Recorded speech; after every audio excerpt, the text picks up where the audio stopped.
രാവിലെ എണീറ്റ് ഞാൻ വീട്ടിൽ നോക്കിയപ്പം പഴമെല്ലാം പഴുത്തിരിക്കുന്നു.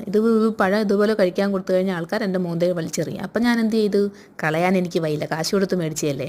അപ്പം തന്നെ ആ പഴം എടുത്ത് പുഴുങ്ങിയിട്ട് അതിനകത്ത് കുരുക്കളൊക്കെ എടുത്ത് കളഞ്ഞിട്ട് അതങ്ങ് സ്മാഷ് ചെയ്തിട്ട് എണ്ണയിലിട്ട് നല്ലതായിട്ട് അങ്ങ് വരട്ടിയിട്ട് അതിനകത്തേക്ക് എന്തിട്ടു, നമ്മുടെ ശർക്കരപ്പാനി അങ്ങോട്ട് ഒഴിച്ചു. ശർക്കരപ്പാനി ഒഴിച്ചിട്ട് കഴിഞ്ഞിട്ട് തേങ്ങയായിരുന്നു ഇടേണ്ടത്. പക്ഷേ എൻ്റെ കയ്യിൽ തേങ്ങയില്ലായിരുന്നു, അപ്പോൾ ഇട്ടില്ല, കുഴപ്പമില്ല.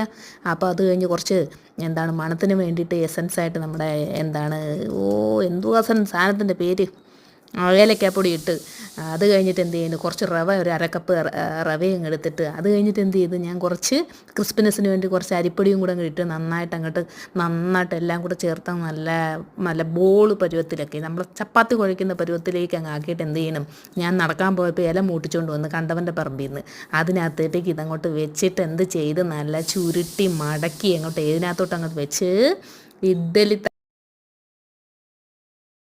ഇഡ്ഡലി തട്ടിനകത്ത് അങ്ങ് വെച്ച് എന്നിട്ട് എന്ത് ചെയ്തു, നല്ല അങ്ങോട്ട് ആവി കയറ്റിയിട്ട് എന്തെന്ന് തോന്നിയിട്ട് ഞാൻ തുറന്നു നോക്കി. കൈ പിടിച്ചപ്പോൾ നല്ല പൊള്ളി. അപ്പോൾ പിന്നെ സ്പൂൺ എടുത്തിട്ട് തുറന്നങ്ങോട്ട് നോക്കിയിട്ട് നല്ല രീതിയിൽ അങ്ങോട്ട് മണമൊക്കെ അങ്ങോട്ട് വരുന്നുണ്ട്.